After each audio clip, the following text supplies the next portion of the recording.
Hello and welcome to the Free Cheese episode 450. I'm your Joe Dix, joined by Matt Zellner. Hello. Mark Augustiniak. What's up? The Free Cheese is a weekly video game podcast about video games brought to you once a week by thefreecheese.com. Every week during Season 10 and for the foreseeable future, we're covering a game from video games past. Talking about it, ranking it on a big old list that we call The List, which you can follow along with over at thefreecheese.com/The List. This week's game is ESPN X Games Skateboarding. More on that one later. But first, I want to know, weather's starting to break, y'all. Get a little bit warmer, which means we need something to keep us cooled down. Here on the East Coast, we have a little thing called Rita's Italian Ice. I'd like to know, if you're going to wander yourself into a little Rita's Italian Ice line, get mad that you went there in the first place because there's too many people around and kids taking pictures of you with their parents' cell phones, what flavor would you ask for? Or rather, what flavor would you hope they're offering that day? Because Rita's likes to rotate out the flavors and make you mad that you can't get mint chocolate chip every day you go. Well, lucky for me, mint chocolate chip is never the first on my list. Hey, we all make bad decisions. Yeah, maybe. I don't know, cotton candy is usually the one I go for. Gelato.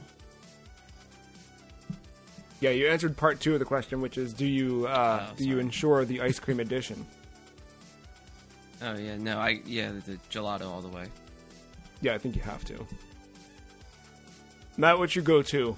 I usually don't go for the vibrant flavors. I usually look for espresso or coffee-esque flavor or chocolate. Just straight up chocolate again with that. Oh God, I haven't had Rita's. What the hell's the gelati? The cream. Yeah. Mm-hmm. You do a chocolate on chocolate. Oh yeah, death by chocolate all the way. Nice. Give me. I mean, do I hate myself after the fact? Of course, but on the way down, great. Yeah. There was I think last time I went, I did like a cookies and cream or something. Around me, That may have been a thing. Swedish Fish was like the big one. Oh. They loved Swedish Fish, and it would like always be sold out or something like that. And birthday cake, those two were like the biggest. Yeah, I remember the Swedish Fish craze. Mm-hmm. I used to get, or rather, I would say that like when I was younger, a default go-to flavor would always be the red option, and I would usually prefer it to be cherry. Okay. But cherry at Rita's sucks because it has little bits of cherries in it. And it's not a great cherry flavor, I think, overall. I don't know. It's probably more authentic to real cherry flavor than artificial cherry flavor, but... Yeah, I usually gravitate to strawberry. But do they have a strawberry? I just assumed they would. I think they do. I feel like I've seen it, but... I feel like if you have like a vanilla and a chocolate, you gotta have a strawberry. Like, it's just part of the thing, you know? Isn't that... Oh, they don't have strawberry custard. I know that. No. Yeah, that's just a vanilla chocolate. They do have special. They do rotate out like a special custard flavor from time to time because sometimes they have like espresso custard. I know. Now, I don't know if they do like other Snowball flavors, but like egg custard is like my number one. You know, I haven't had that in a very long time. So good. I mean, same, but like. It turned me off from the name of it when I was younger. But then when I actually tried it, I was like, oh, this is quite good. Very unique flavor. Yeah. Just sugar. Yeah. End of the day. Have you guys ever eaten an Italian ice at a skate park before? No. I wish I'd been to a skate park. Do you think Bob Burnquist has eaten at a skate park before? Oh, yeah. Probably. He's got those sponsorships. It would make sense. This week's game, ESPN X Games Skateboarding, brought to you by Konami, developed by specifically Konami's Osaka branch, Konami Computer Entertainment Osaka. First released August 13th, 2001 on the PlayStation 2. Back of the box, not much of a specific pull quote. We do have a series of the 8 top pros included in the game. Bob Burnquist, Rick McCrank, Colin McKay, Chris Sen, Kerry Getz, Chad Fernandez, Carlos de Andrade, and Lincoln Ueda. Killer soundtrack includes music from Linkin Park, Voodoo Glow Skulls, Scrape, RX Bandits, Sum 41, and more. By the way, listeners, it's Scrape with a K and an S. And then, yeah, there's just kind of some screenshots and call-outs from the back of the box. From the box itself, this looks awesome. It's got the soundtrack. It's got, maybe not at this point, a lot of the pros that I recognize. And I think the big thing here is that, you know, with Bob Burnquist being the titular skateboarder, he was vert. And this was of that era in skate culture where there were vert skaters and street skaters. And I do feel like it's past that now where people just skate what they skate. It's not like a this or that kind of thing. Mm-hmm. But this seems very much from the box vert focused. Like they're very much leaning into that. Like you're on a ramp, you are skating in the X Games, etc., etc. But the screenshots show different locales, different things you're doing, and actually the game itself, I mean, the second level in the career mode is a museum where you're grinding on dinosaur tails and stuff, you know? Like it's more akin to a Tony Hawk than it would otherwise appear. So I'd never play, if I played this back in the day at a rental, I think it was likely that, and then, you know, returned back to Blockbuster. I never owned this one. Mark, you nominated this one. What brought this one to the list for you? So, my brother got a PS2, and we didn't have like a big library at this point, right? Like, because I think PS2 came out in 2000. Yeah, we got it October of 2000, so it's not even a year old at this point. So I think we had Tekken Tag Tournament, we had Driver 3, we had MTV Music Generator 2, and then this came along. And then, like, you know, before that, the only skateboarding game we ever owned was Tony Hawk for the 64.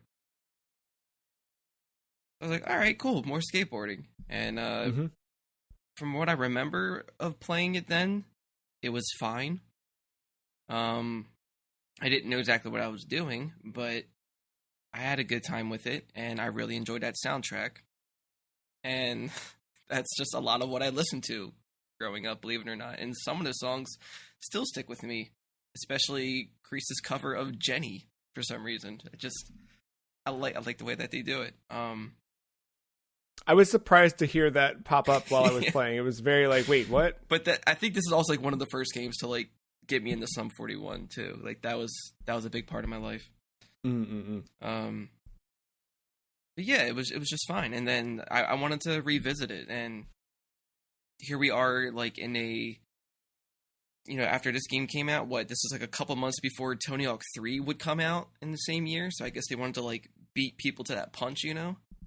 I think so. Yeah, I mean, yeah.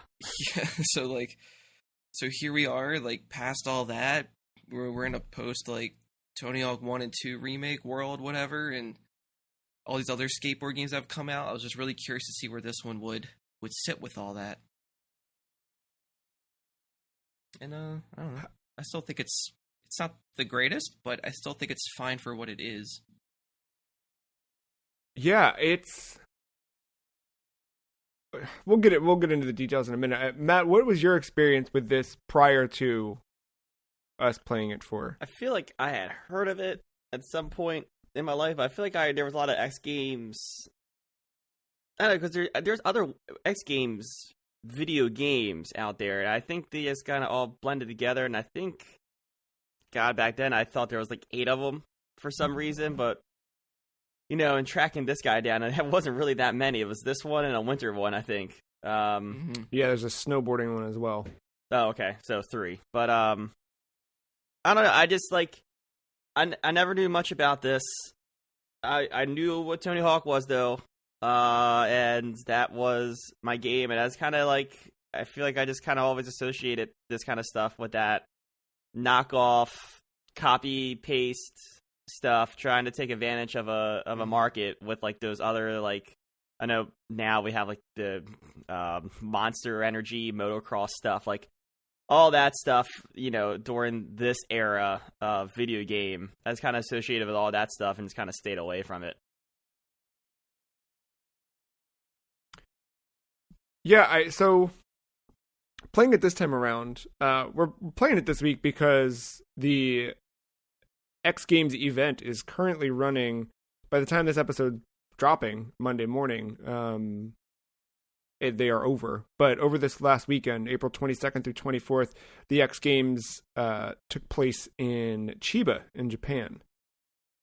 Nice. And yeah, X Games have been around for a long time, but this was definitely when this game was released, it was in that era of things are just starting to get extreme.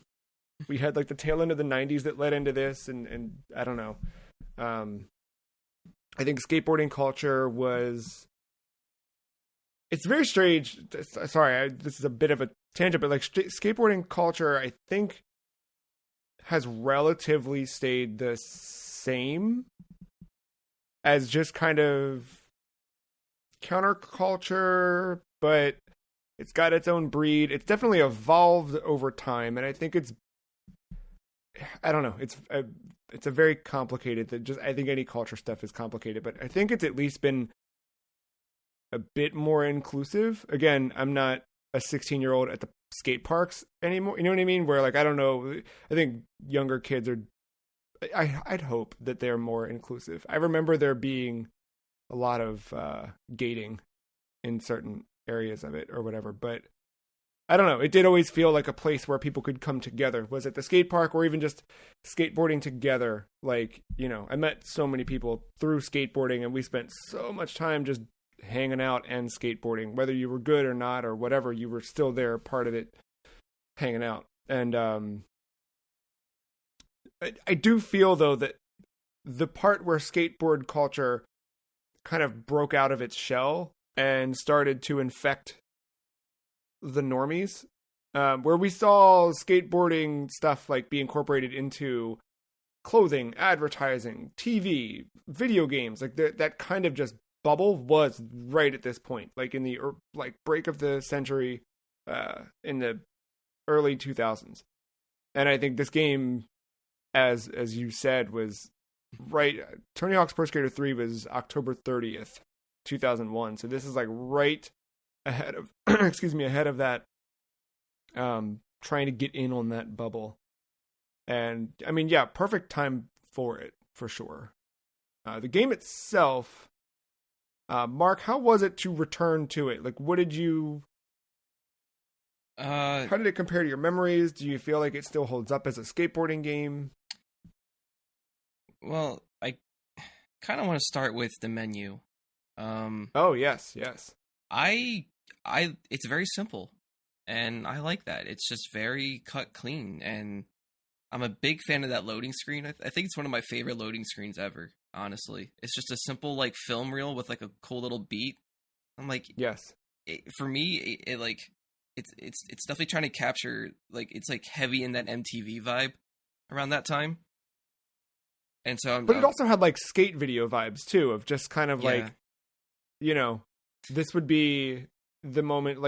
It's not one of the intense cuts where there's some heavy music playing while there's a lot of skateboarding happening. It's not one of the joke bits, because every skate video needed the kind of break, humor break.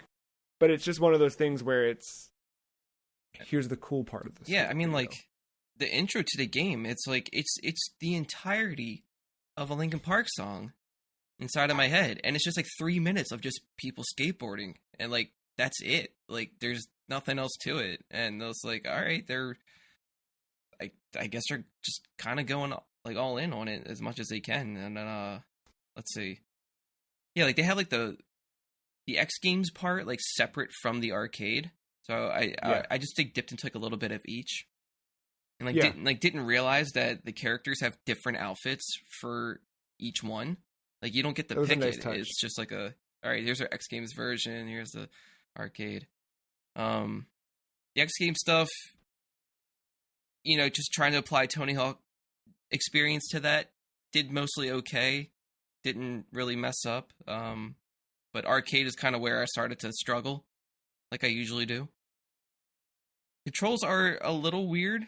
I think my biggest struggle was momentum, and just like trying to keep and like gain that speed, because I think you have to hold forward on the left stick to like keep pushing forward. Yeah, that was tough. And like I'm used to like holding down like an ollie, like getting ready for it to like speed up and stuff, and that just isn't the case here.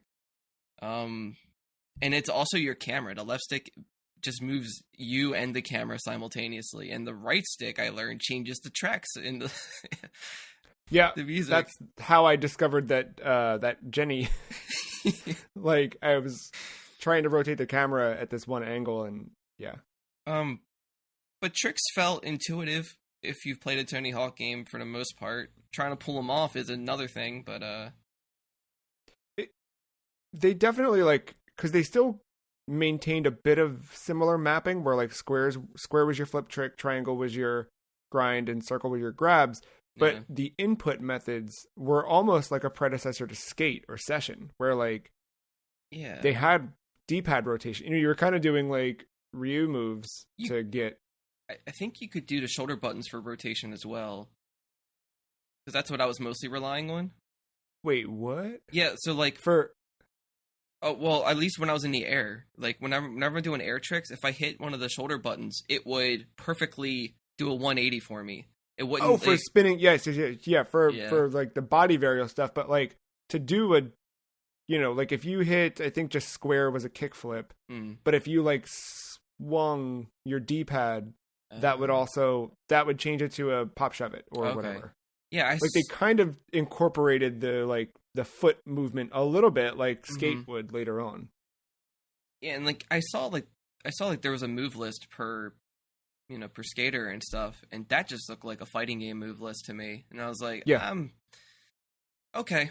I wasn't gonna try to just sit there and try to learn it all. I just kind of wanted to get a feel for like everything at once, because the way they have it all set up is also similar to Tony Hawk in the arcade mode, where it's like, hey, you can get all these different goals, but they call them like licenses.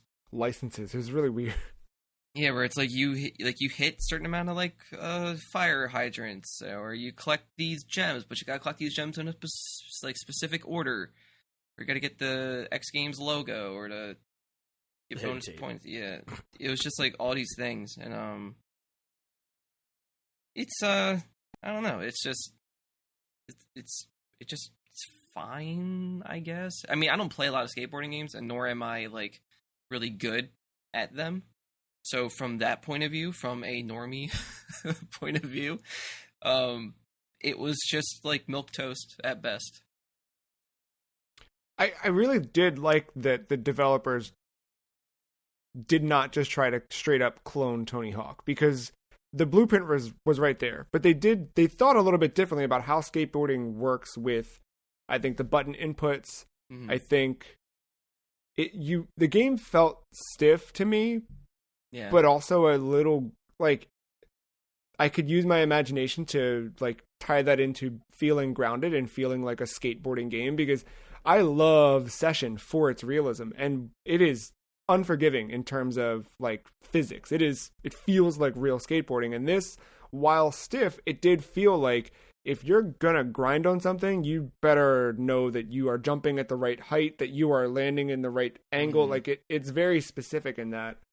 And I appreciate that approach to it, where, Tony Hawk is very straightforward.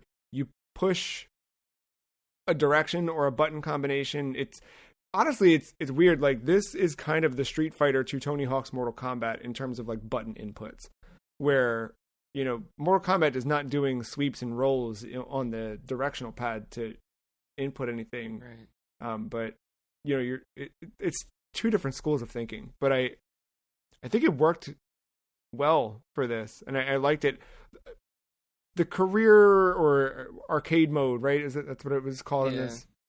I can't erase the career in my head. Definitely was. Some of those goals were a little strange.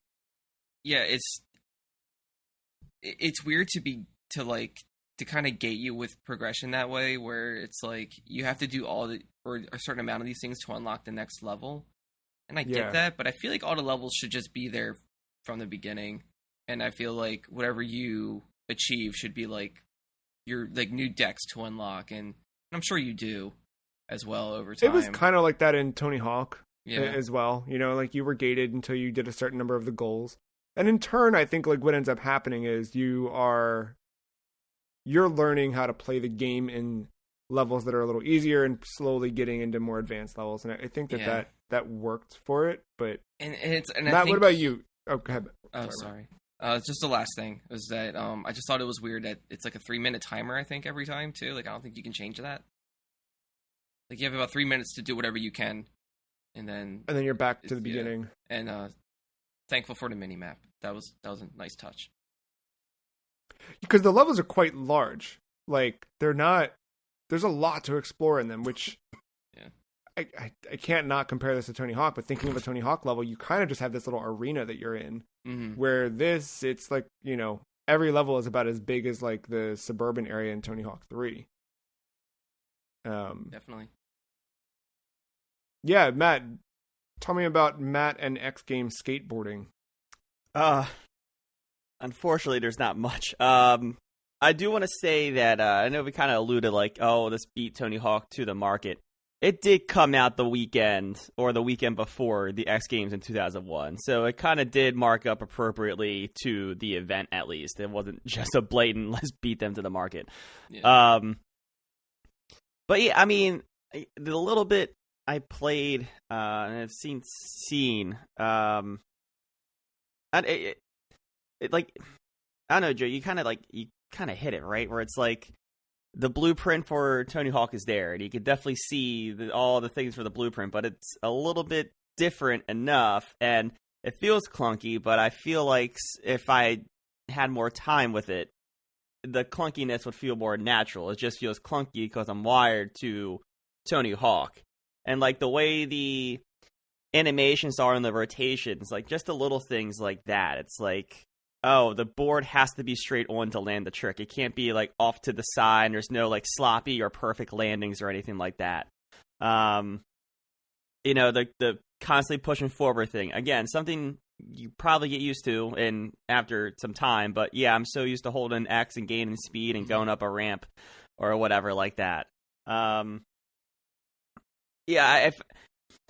I feel like the X Games mode is probably the main attraction here, but because there's, that is so short, they felt like the arcade mode needed to be padding, and that's where it's all right, well, you kind of cross that line into being a clone, because you really kind of did just clone Tony Hawk's recipe for their career mode, but you didn't do anything different. You have a select number of levels. The goals are all the same across the levels. Sure, the scores change, and the thing you have to knock over 6 times or 5 times or whatever changes based on the map, but everything else is exactly the same. At least Tony Hawk has some creative things to do inside each of their maps or whatever. That weren't just in school ring the bell 5 times or something like that. Yeah, like I said, I don't have too much there, but it's hard to look at this one as all right, yeah, you're probably selling this at full price at the time, and you have less skaters, less levels. You're a new brand kind of coming into this where at this point number 3 is coming out in a couple months. You're just put in a tough situation to try to stand out. And yeah, when when playing it again, you're wired, because most people probably play this after playing at least one Tony Hawk game. I don't see this being many people's first foray into a skateboarding game. It's tough to kind of, I don't know, it's tough to come off the mind of thinking and that time just being frustrated and then knowing that number 3 of that main series coming out soon. I definitely remember playing other skateboarding games because it was, the fever was real, and like there's a couple, especially PS1, where I think like when you look at those, because Tony Hawk is the exception to the rule, and I know we're comparing this to Tony Hawk, but to compare it to its other contemporaries, like skateboarding games were all over the place and really bad. Like there's one called Grind Session that is just awful. Like, and there's a lot of them that are just like, what are you doing? And then a lot of other examples where it was like, dude, you could have just copied Tony Hawk. Why didn't you just copy Tony Hawk? And I feel like, this one, while I think it's quick to compare to Tony Hawk also didn't have its third game out, right? Like there were only 2 Tony Hawk games so far. And I do think that this one, like, it came from Konami, which Konami at this point was, I think, I mean, we're getting into the Metal Gear 2 era now and things like that. This is like right before Metal Gear 2, but like Konami had a pretty good run through the 90s, and this company specifically, or this branch of Konami, was behind a lot of Konami's sports portfolio, right? But like a lot of those games were really great. And they also, this is the team that did Mystical Ninja, the Legend of the Mystical Ninja on Super Nintendo, and they did the 64 Mystical Ninja starring Goemon. They were not fully responsible for it because this was across a couple different Konami departments, but they also worked on Tokimeki Memorial, the dating sim that was written by Koji Igarashi. And like, there's some pedigree here in terms of like good game development from this studio. So, and you can see that, I think, like they did put a lot of ideas into it. I think the other part too, because I'm like trying to like devil's advocate a little bit and undercut the excitement for Tony Hawk 3, but I pulled up a sticker that you guys can see. I don't know if listeners can find this easily, because I just, even like typing in exactly what I was trying to find, it took me a while to find this, but on November 4th, 2001, so this is a couple of days after Tony Hawk 3 launched, they did this thing called Tony Hawk's Skate Free Day, where partnering skate parks around the country they let you in for free. You hung out. It was a big Tony Hawk event. I remember I went to, there's a what do they call it? It's like a indoor sports arena here called, oh my God, Free State is the name of it here in Baltimore. And attached to, at the time, because everything had to be extreme, because who was in there playing soccer and roller hockey when you could be out back at Spicy Skate Park? They had a whole skate park out back built called Spicy, and at Spicy, they did this Tony Hawk tie-in thing where everybody went, we skated. I remember like it was just this huge skateboarding event, like so many people crowded and skate. It was almost like impossible to skate because there were just so many people around.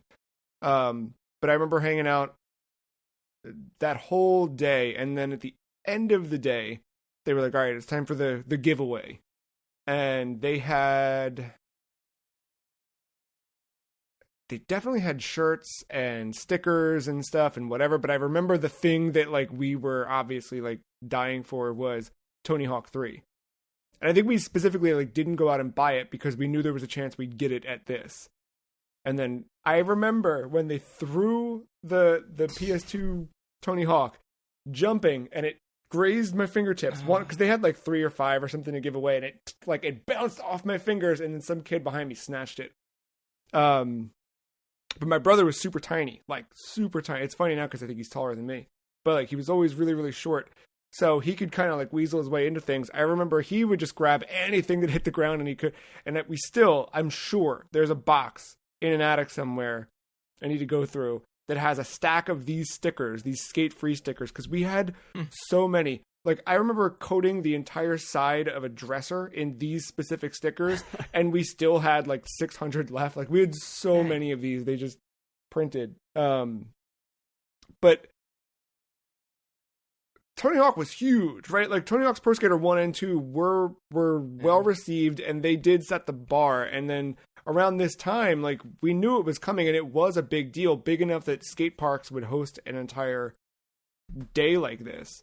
But I do think that, you know, in comparison, and even on its own, X Games skateboarding, it stands out against the other clones. I think, like, the thing, they got the pro skaters, right? Like, getting those people in the game was important because you had to have people you could recognize. And I remember, like, at least, like, if all you knew from pro skating was Tony Hawk, you had Bob Burnquist in this, right? Like, boom, there you go.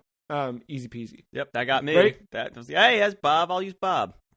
But the other ones, like, if you were reading skate magazines or watching skate videos, you should recognize some of the other names and faces and stuff. So I do think that, like, they did a good job of making sure they, like, tied into the culture. Tying into the X Games, like, the X Games, I remember being a little, I don't know, did you guys watch them ever or back then, or? I watched a little bit of them. I really never watched the skateboarding segments, though. I did more of the motocross stuff. Yeah, like at a friend's house, if it was on, it was definitely more so for probably the motocross reasons, but skateboarding would be there as well. I just remember it being, I think because it was always so rigid and measured, it didn't feel like watching skateboarding to me. It felt like watching a competition, where if I were watching skateboarding, it was usually videos of people out and about, not in a thing. I don't know. It felt like, I don't know. I don't know, though, because Tony Hawk kind of ruined, like, any kind of, most of those X Games competitions, because besides probably, like, Best Trick or, like, Big Air or whatever they want to call that, like, you watch them, like, you actually watch legitimate street competition skateboarding. They do like a nose grind or something, and it's like, oh shit, look at that, and it's like, that's triangle going up, show me something impressive. right. Yeah, you forget that stuff when you get so deep into you're like, 360 flip, why can't he do a 720 flip? Yeah, I know, just hold it, get up, get more air, dude. Put more air in your put more stats in the air column, or yeah, what are you doing, dude? Did watching X Games, like, did it feel too, like, sanitary? Yes, I think so. For me, like, it... Because you could feel, like, the business side of it, like, seeping in and trying to just grab a hold of everything. So here comes all, like, these weird sponsorships you wouldn't recognize, stickers slapped everywhere on, like, the sides of the bars of the audience, and then, like, on the half pipe you have all the different stuff, and that's where shit like Monster starts to come in, and what have you. And also, like, you know, there were mandates that everybody had to wear a helmet and pads and stuff like that because they needed to. There was, I'm sure, insurance policy. Like, now that I'm an adult, I understand why they do all that stuff. But visually, it just was like, what are you doing? It felt like watching cops skateboard. It was like, this sucks. I think I remember feeling some sort of divide back then between, like, street and vert. Oh yeah. And but like, every time I think about that, I was like, well, wasn't, like, most of Tony's tricks done, or, like, wasn't 900 famous because of vert? Like, for sure. Like, people... And I think it was at the X Games. And, like, that's the thing now. Like, I also remember, like, playing guitar, and Mark, I'm sure you get this too. Whenever someone finds out that you play guitar, the first question they always ask you when they know nothing about playing guitar is, you play electric or acoustic? And it's like, I both? Who cares? What? I probably when I first, probably back then, like, before Guitar Hero, that might have been, like, or around Guitar Hero time, that might have been the question. Now, so much is, that's kind of gone away. It's thankfully. Because, like, I don't know, like, I can play both. I play either one depending on the situation. I don't know. It's the same thing, I think, with but back then it very much was like, everything was about being in a camp. Everything was about choosing one thing, and that is it. You know, console wars were heavy around this time too. Like, just you just had to be that one. Thankfully, thing. the console war stuff's all done, right? Like, no kids are in the comments screaming about why the PlayStation 5 is better than the Xbox, right? That doesn't happen anymore, does it? Right? No, totally not. No, yeah, it everyone needs to like validate themselves through the things they do, and it's like, man, just go skate, have fun. I hope it's better. I don't know. I'm not in it to know, but it definitely did feel that way, and I think that was part of the reason why, from the outset too, I probably avoided this game back then, because it was like X Games. That's the cop skateboard. You know what I mean? It's like that's the boring stuff. Meanwhile, like I'm not even thinking about it. I'm just like, oh, cool, another skateboarding game. Let's see what. All right. Well, but I think the other thing you said earlier that was key is this is less than a year since the PS2 is out in America, and what does the catalog look like? This is probably, I didn't actually check this, but probably the first skateboarding game on the platform to date.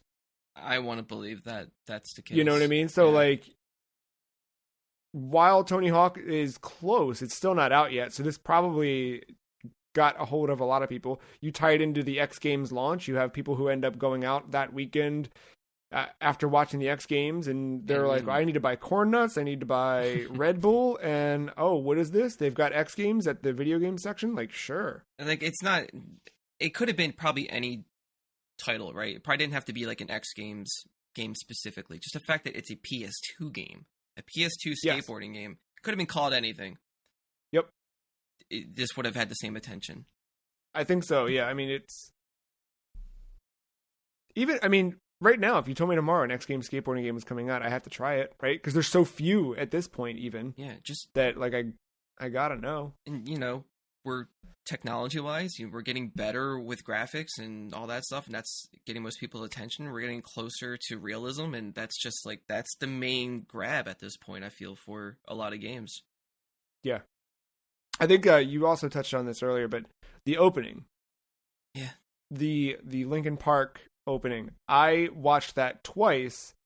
Do they force you to watch it at the beginning of career mode?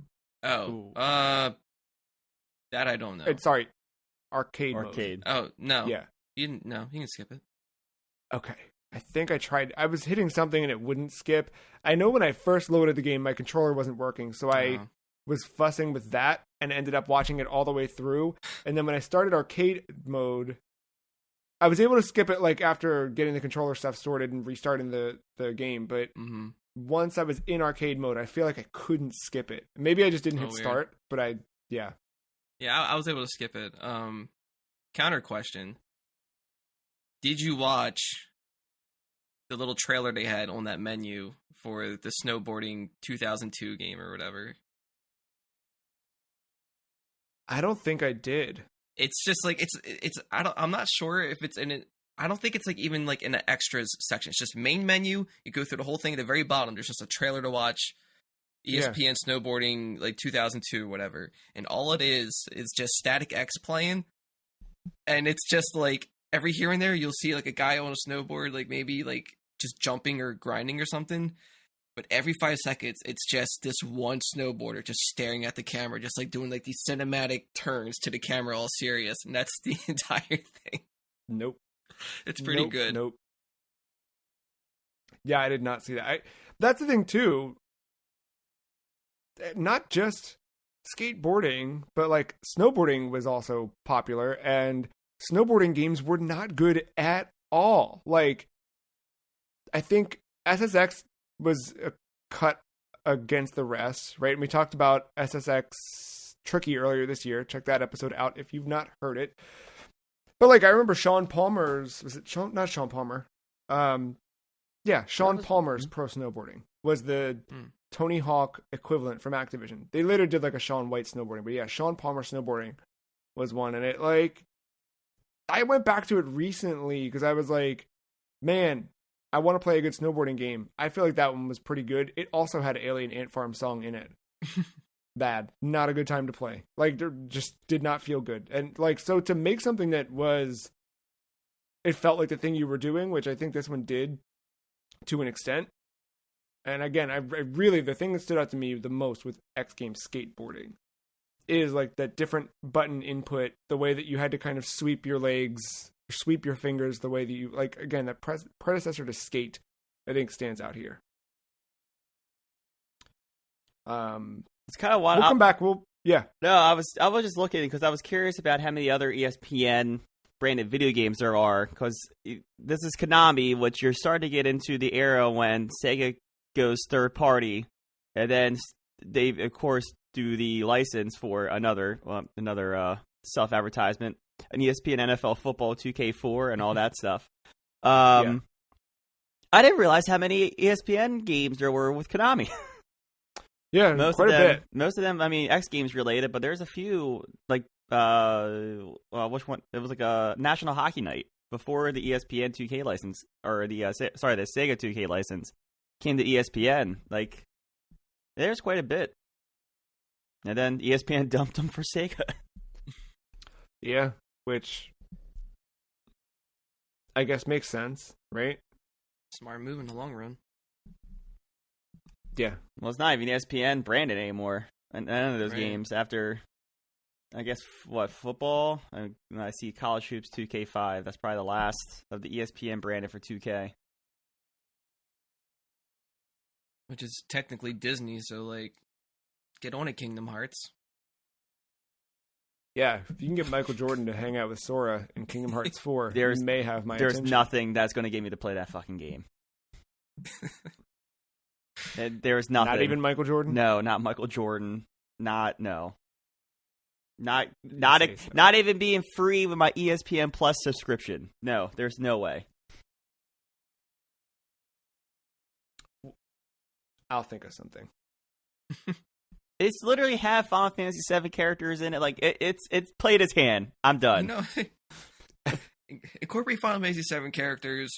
Remove all the original Kingdom Hearts characters. I'll play it. That's what mess. Yeah, thank you. Finally, now we're doing something. Call it something else, like Final Fantasy VII Remake Part 2. Intermission. You know. Yeah, exactly. So, just a side note from X Games Skateboarding. We're going to come back and rank it in a few minutes here, but would you say that the PlayStation 2 era was defined by extreme sports? With this being so early in the PlayStation 2's life cycle, right? Mm-hmm. Would you say that the PS2 would end up being defined by extreme sports? Yeah.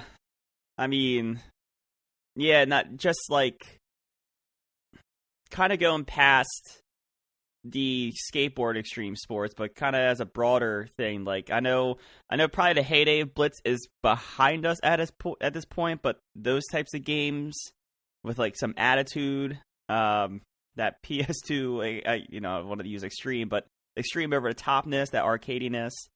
But it's around this time too when you started naming them, like Sean Palmer snowboarding, Kelly Slater's pro surfer, Dave Mears pro BMX. What was the wakeboard one? There was a wakeboarding one. I can't remember. There was a wakeboarding one. Yep. Yeah, like you know that's probably all Activision, right? Is Dave Mears Activision? Or is that Matt Hoffman? Did he use Matt Hoffman was Activision. But Dave Mears definitely have his own BMX, as I remember owning it. Yeah, but it was Tony Hawk, Tony Hawk, Matt Hoffman, Sean Kelly Slater? Palmer, and Kelly Slater. Yeah. But yeah, I mean they're all coming out at this time. It was all PS2 era stuff. And you also had this is the I think we had an episode 2 years back when we talked about the puberty of video games, which kind of coincided with our own puberty, but I think this was also the Mountain Dew era of everything where, we had like the oh my God, I totally blanked on what those things are called now. MTX? Yeah. ATV? Yeah. Yeah, like all of those games started to crop up at this point. Especially in my neck of the woods, because a lot of the friends that I grew up with were all very much into, like, they started with like skateboarding, but then some of them got into like motocross, like dirt biking and whatever, and then they all kind of got into that. So if they weren't actually doing it, they'd be playing games or watching videos of it. So by proxy, I would be exposed to a lot of those PS2 games, and then like So yeah, a lot of it would be motocross. Skateboarding kind of faded away after like Tony Hawk 2 or something like that. But they were more into like definitely more like the ATV dirt bike stuff. Even Splashdown was in there. Some like it's just some like jet. That's like it's a jet ski like racing game. It's like oh yeah, okay, like Wave Race for PS2 equivalent. But that also had like your typical rock music license stuff. Like Sum 41 was probably in like the majority of these games with at least one track here and there. I want to say like 7 or 8 games. But well, don't worry, it would be replaced by Wolf Mother's. Is it Mother or Woman? Sorry, Woman. Woman. Yeah. But yeah, like, they all had like the licensed like rock music going around, and it like if not that, if that didn't take the pedestal for the PS2 era, probably GTA is right underneath of that. That's a good point too. And then like platformers. Yeah, that kind of sums it up. I think that, yes, that is the PS2 era. Like, everything had to be one of those things. Otherwise, it was just something else, right? Mm-hmm. So if the PS2 era was defined by extreme sports, what was the 360 era defined by? Shooters. Gray and brown. Just shooters all the way. Gray, brown shooters. Which is funny because I think it's kind of... I think it started in PS2, but towards the end of its life cycle, like when SOCOM was huge, and like everybody was playing SOCOM, like you got some internet adapter for your PS2, like at least around me, like that was like the thing to play. And then some first person shooters here and there, but then like Halo happened right around that time as well. So it's like, and we're coming out of GoldenEye before that, so. By the time it hit 360, and I feel like that's when, Gears of War made its name, and then you got the Call of Duty thing started to happen. Call of Duty is all in that era. Battlefield, I just feel like it had to be, like Rudy Tooty Shooty all the way. Yeah. So a big part of that, I was also going to mention this, like just the rise of online. I don't think online defines it, but online kind of brings that online shooter and brings like this whole new... probably like the original deathmatch LAN experience Doom, or we finally can do it on a bigger scale because technology is there. We finally have like we're probably most of the countries past dial-up internet at this point. Is on some kind of broadband. Just like the power to put 24 characters or 12 characters in a lobby all facing each other, like that has a big part of it, I think, and everyone was just trying to cash grab on that and the success of that first that first Modern Warfare Call of Duty. Yeah, and PC players were just like, all right, here comes the scrubs, here comes the casuals. That was the whole thing too, hardcore and casual. That was other camps to be like, whatever back then too. You were totally ridiculed for being casual in any way. And but Matt, you pointed out earlier, and that's totally true with like gray and brown, like everything in the 360 era was like so dark and edgy, and like not even like in a fun way, just in like a it's like you can't even like it ironically, maybe. You bring up Grand Theft Auto 3 dividing the PS2, like Grand Theft Auto 4 is out on this period and is gray and brown, like yeah. Yeah.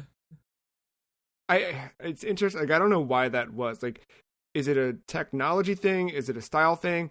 Is it like, there's a lot of stuff I look at, like, you look at like cultural things that happen. Like, this is post 9/11. So like, is there something there that influenced art in a way where everybody needed to kind of like tune to this? I don't know. There's stuff there. I think they were going for this gritty. Cause when does, this is a stupid, maybe.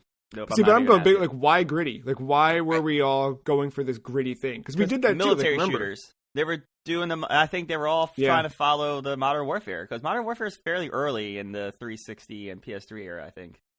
Yeah, it's 2007. I also right? think I don't know, because we're also getting more realistic with the visuals and what we can do, and I think just trying to capture that. Apparently, it's this, and honestly, I think America was probably the focus group for it. And like, all right, how can we make money off of them? Yeah, how many Japanese developed shooters were there? They were all Western, dude. No, but I mean, even with some Japanese games, excuse me, I feel like, they do make some decisions to market towards us. Like that's always been a thing. But yeah. But definitely by this point, I think it was more Western-based companies taking the forefront with that type of style. I think it just reflects probably not so much the music, but maybe the music at the time. But like movies for sure had an influence as well. I think we were getting a lot of gritty, more darker movies too, right? Like, yeah. When does The Dark Knight come out? Like, cause that is like 2008. And everyone appreciates that grounded Batman, and I think people are chasing that too, in a way. For sure. I don't know, man. After the Batman, I feel like Dark Knight was a cartoon, which is so weird. But, so okay, the 360 era is defined by the shooter, the first-person shooter, to be specific. How about the PS4 era? And is that fair to call it the PS4 era? Well, it's better than calling it the Xbox One One era. I probably wouldn't do that. You could call it the Wii U era. I could call it the Wii U era. Yes. Christ. The Wii U, it has to be around for a while for it to be an era. I guess. I mean, yeah, it depends how you perceive time, Matt. But yeah. What was that era defined by? And is that era even over? Open world. Huh? The open world. Yeah, you're starting to get it, PS3, Xbox 360, but I think you're really starting to get to the heyday of the Ubisoft checklist. With brand new franchises that have hit it big, like Horizon.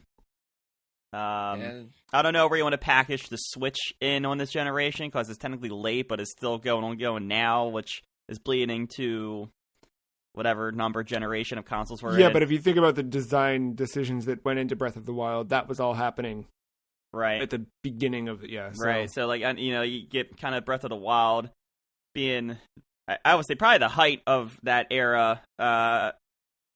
If you want to still be in it, I'm going to throw Elden Ring into that category as well. But I think it all kind of bleeds into the pinnacle, which would end up being, I think, Breath of the Wild for open world games. But yeah, no, starting with Unity, that broken mess, to where we've come. Think of all the open world games you've gotten, including Grand Theft Auto 5.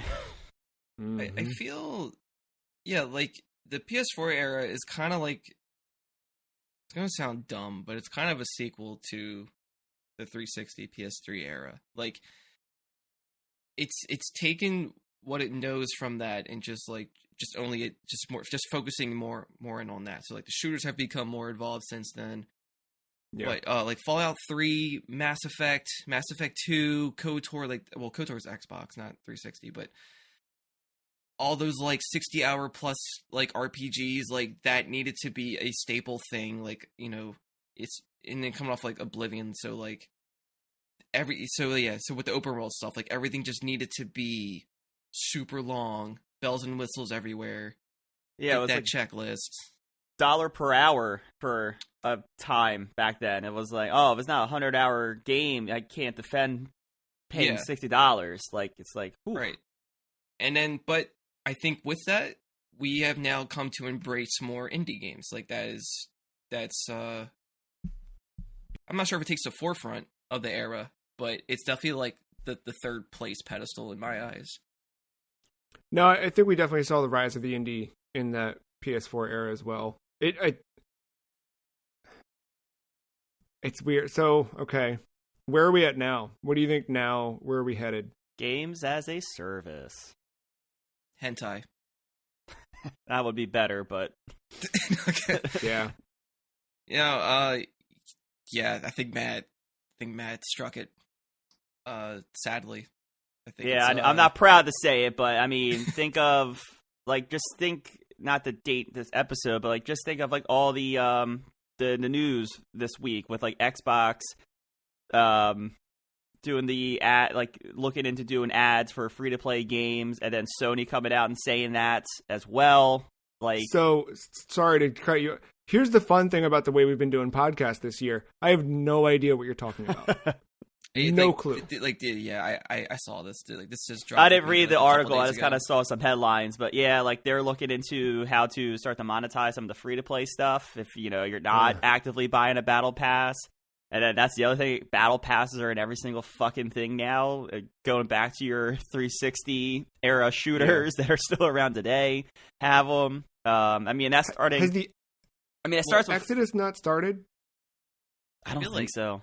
See, 360 started the whole let's separate the content and charge for it. Like, it's already on the disc. You got to pay to unlock it. Horse armor.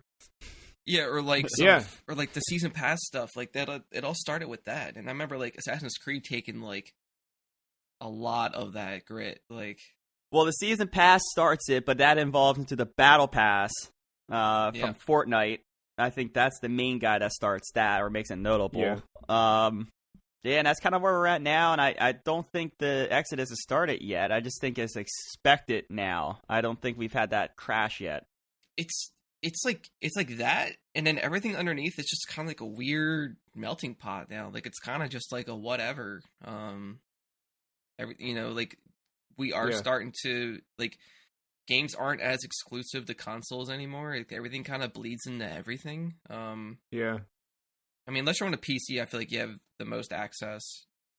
But console-wise, I mean, you still get a good amount of indie games or games that are also, like, if you're playing on Switch, there's a lot of those games are on, PS4 or PS5, or maybe not at the same, visual quality or whatever, but ports do exist on Switch now, when before Nintendo was, like, mostly shunned from most of that. It was tough. Yeah, it was tough to get. I mean, the Wii U, I don't think was where it needed to be success-wise because of the lack of that support, and the fact that this did take off with indie developers, with third-party support, with ports, with the ease of that stuff. I think that really is what has kept the Switch super popular. And I feel this is certainly me, but I find myself now gravitating toward single experiences that I can pay for once. Like, I played through that campaign of Halo Infinite, and I don't think I'm going to touch that game again. Unless there's a random whatever where one of you two gets weirdly into it and you're like, hey man, you want to play some Halo this week? And we end up doing multiplayer. Like, I have no draw to go back to that at all. But the things I've, like, spent my time with over the last few months, like playing Ghostwire over the last month, where it was like, here's $60, let me play this game. Matt, you've been playing Elden Ring since it dropped. Like, here's $60, let me play this game. There's nothing else. There's no other. If there is DLC, it's not because it'll be a hat you can wear. Yeah, it's a single player expansion, probably in another section of the map, or the ability to control the camera at the title screen, or the fun add-on pack. Thank you, Sega. Like, none of. I feel like I'm much more excited about those things and, like, more willing to do that. Like, I'm even to the point now where, do I need Game Pass? Like, there's just so much crap, and, like, just the ability to just play a game, a single game, and be done. I don't know. I hope Battle Passes go away, but I don't think they're going to. I know. It's going to. Someone's got to do a shakeup or evolve it. And no one's willing to take that risk right now because it's I think it's too easy a money grab for the big guys. Like Fortnite, probably easily a third of your player base is going to buy it. Same thing with Warzone. Well, players expect it now too, right? Like, that's what I'm saying. It's like it's almost expected, and then it's not just like expected at the start of the release of the game. I mean, these games live on. Now they do seasons, and it's so dumb. Like, I booted into Warzone for the first time in like a year and a half, and to see, like, they're calling this season Season 2 because it's Season 2 of the Vanguard release. And it's like, okay, all right, I see what you're trying to do here. You're trying to disguise it a little bit, but technically you're on Season, like, 11 of this game. Yeah. Yeah, I would love to look back in 10 years and see that this generation was something more than the games as a service generation. But yeah, I don't think. I think it's good to define it, but there's going to be more in the, like, like Mark said, the rise of indies has been prevalent. I think it's just like as video game budgets blow out of proportion, I think you're going to start to see some more of this, some more of the indie stuff kind of break out. And especially as games get more expensive and people start to realize that. I think you're going to start to see a middle, like a middleware kind of tier again. Like, not that I'm clamoring for a midway to all these midway franchises to come back, but I think you're going to see this middle tier of not quite the huge AAA budget, but a little bit more than what an indie publisher can put on the table. I think you're going to start to see that again too. The one thing I've been thinking about a lot lately with, and this is way sidetracked from our X Games skateboarding talk, but the thing I've been thinking about a lot lately is you've got stuff like the Switch Online service, which is seemingly popular enough, right? Even the bare, not the expansion, but just the regular pack that gets you NES and Super NES. I think you've got at least some attention, right? And now there's, purportedly Game Boy stuff on its way as well. Like, I think there's enough there that people are thinking about old games differently. I think that tools and access to design games in that older fashion are at an all-time high. I think there's other devices now that are, out there and available. The fervor for the Analog Pocket is insane. Like, the fact that thing was so coveted and is like so sold out and whatever. Which I know there's a lot more that goes into that than just excitement and whatever and interest, but like, I'm hopeful that we start to see more people make games for those things. I was telling Mark the other week, like, how cool would it be if in September, when it's time to renew everybody's Nintendo Switch Online, Nintendo's like, hey, before you cancel it, check this out. We're making brand new NES games again. Or we're making brand new N64 games again. They take a small team and they have them develop Ice Climbers 2, right? Like, take 35 years of experience and understanding of those platforms and modern day tools, and like, what you see the stuff that people can do with homebrew and what people can do with these things. Like, look at a game like Micro Mages for the NES that was developed in 2019 and like how advanced it looks, but it still runs on real hardware. Like, what could Nintendo do if it put its mind to something like that in this year? I think that stuff I'd like to see more. That was a dream I always had for probably for a while now. Like, I always thought, like, instead of always trying to be like at an arms race of just trying to put out a game on you and see what you can do, like, after some time with it, try to like perfect that platform and see what you can really do with it. And like, yeah, maybe they were back then, like, maybe they were just trying their best, whatever. I don't want to negate that, but with the tools we have now as well, I think it would be very cool to see what could happen on that, and with proper hardware and what have you. I mean, you can kind of, and this is in a much smaller scale than like 35 years or whatever, but like, you see that with these generations of consoles. Like, look at how like PS3 looked. I'll just use Uncharted. Look at Uncharted 1 and look at Uncharted 3. Hardware didn't change. Yeah. But imagine now if Naughty Dog went back and made a PS3 game. Well, they are. That is Well, they are. They're remaking The Last of Us for PlayStation 5, so we're going to see the true power, I guess. No, but I want to see what they could do on PS3 hardware. Yeah, right? I mean, that'd be cool, but they're going to remake a game that came out like 10 years ago. Yeah. Like, if it was somehow possible, like, I feel like Octopath Traveler, something like that, is what could probably happen with the tools now on like a Super Nintendo, or maybe not to that extent with the lighting, but like, no, but the fact that someone knows that exists and they would approach the Super Nintendo saying, how could we do this on Super Nintendo? Yeah. Right? Like, I think that's part of it where like, just more of that stuff. And like, I think Shovel Knight's another good example, probably, where like, maybe it can't run on an NES, but like, just taking that style and building upon that to where like it doesn't feel rigid or dated to play. It doesn't feel punishing or whatever. Like, we taken what we learned with games and not to like, the reason for difficulty back then was like, oh, if it wasn't for pumping quarters, it was for keep coming back to renting this game. Like there was always finding ways to, I guess, make it a service in some way, right? But if we can remove that and just actually make it be a game for the sake of being a game and not worry about the money side of it, that would also be cool to see. I think that's where indie developers come into play. Yeah.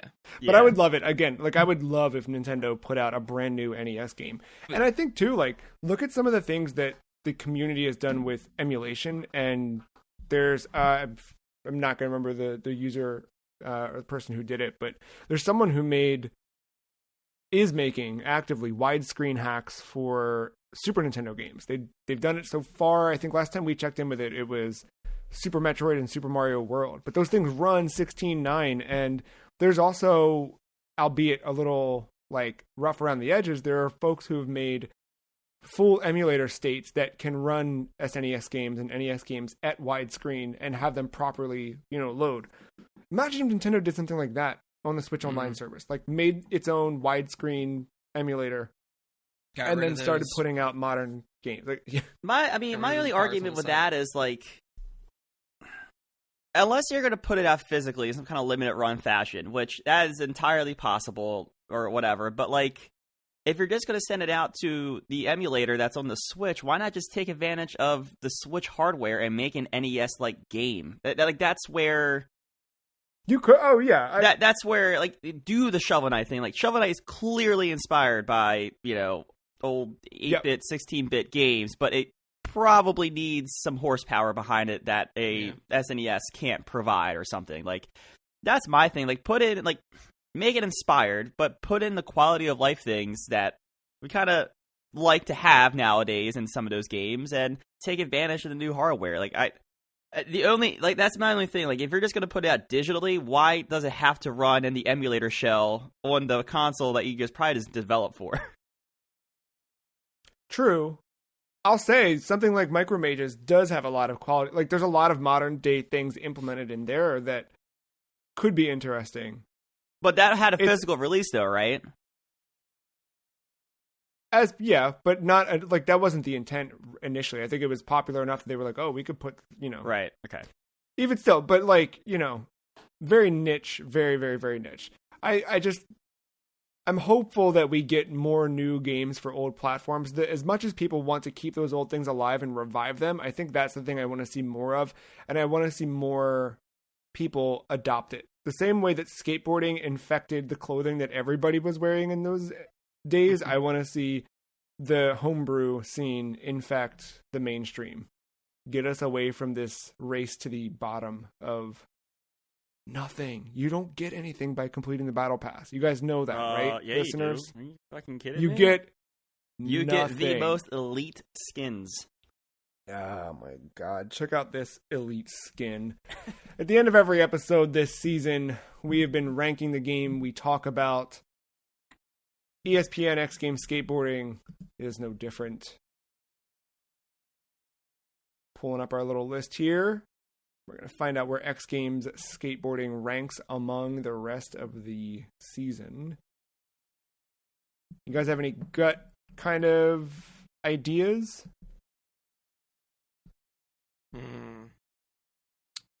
I actually don't. You all played a lot more than me. I'll let you take the gut stab here. My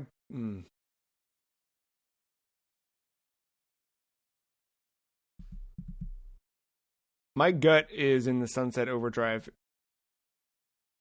realm, but here's the weird thing. I feel like we have long associated the Sunset Overdrive and Billy Hatcher as the bottom of this list, because it is the bottom of this list, but I don't think that this means that X Games Skateboarding is bad. And I don't think Billy Hatcher was bad either. But I just, looking at the other games as we go up the list, I think those are stronger on their own than X Games Skateboarding. Yeah, like honestly, the only thing that my favorite thing about X Games is its presentation. Mm-hmm. I love It's how got a lot of everything that, too. I love the menu. I love the loading screen. I love the music. Like, that's the game itself is just, like I said before, it's just fine. Like, it doesn't stand out to me. It is a little hard to maneuver. It is a little dated with the way you have to, the camera and move your character at the same time and whatever. Like, some things are just doesn't have that good nuance to it. Sunset Overdrive does have good gameplay. I just don't like everything else about it. But I think in the end, it is technically more important to a video game. I think gameplay is more important than presentation. Even though I'm really picky about it. I don't think you're going to like this, but I think I like Billy Hatcher more than X Games. And yeah, I can't agree to that. X Games was playable. Still. I played more of Billy Hatcher than I did of X Games. And I'm not saying that that's a bad... Like, I didn't dislike X Games. It's just I felt like Billy Hatcher was unique, and this felt... Well, I can't go against my review of Billy Hatcher. Fair. All right, I'm good. I'm good if we put... Or do we feel good about X Games in between Sunset and Billy? Yes. Yeah. And to All be right, fair, I'm gonna that do was that. kind of my gut reaction, too, off the little bit I played. So, we're right. Perfect. It was right in that area. All right. There it is then. I feel so bad for shitting on Billy Hatcher. I It has ideas. I don't know if it executes them, but it has ideas. It had to happen. Yeah. There's ESPN, X Games, skateboarding. And with that, we are 1/3 through our list. How does that feel? Wow. I know. What will beat Wii Sports? If it can be beaten. Can anything beat Wii Sports? Who knows? We've got a pretty good, I think a pretty good next couple weeks coming up. I'm excited about all the games we have this season, but I think over the next couple weeks, people are going to be excited, including next week when we talk about Burnout 3 Takedown. Stay tuned for that one. Episode 451. Until then, final words on X Games skateboarding or anything else you guys want to send us off with? I mean, skateboarding's cool, and I'm glad those games are still around. And I think this plays a part in that. Yeah, man. Go buy a PS2. You should go buy a PS2. It's not too late. Look up retro video game shop, go to one, support the local business, buy a PS2, For $500. have a great time. Honestly, here's my recommendation for the week. Do exactly what Matt said, and don't engage with anything else media-wise. Like, if you've got Game Pass, touch nothing of it. If you've got PlayStation Plus, don't bother with whatever you're doing. Just go have an experience, buy a random game because the cover looks cool, and stick with it for the week. Simply because, like, I don't know, that was the way we used to do it. Now it's I feel like we get crippled by choice. There's way too many options. Go out, buy something, stick with it. Do TVs still have the red, white, yellow ports? Most? I don't know, man. Because I was trying to Check do that something first. with... Yeah. Check your TV first. Yeah, I was trying to do something component-wise, and my TV did not have component input. Get yourself Get a retro tape. You know what? Buy a Vita. Yeah, there you go. Oh, God. That's actually, yeah, you should buy a PSP. As someone who bought a PSP in the last 2 months, you should buy a PSP. There you go. Make sure you read the details of the listing before you buy that PSP as well. Hey, it turned out. It's all good, man. Yeah, after you had to buy the other piece of it. Fair, yeah. Get batteries separately. But here we are in the end. We'll be back next week with Burnout 3 Takedown. This was ESPN X Games Skateboarding. Thank you, Matt. Thank you, Mark. Thank you, listener, for listening. Goodbye.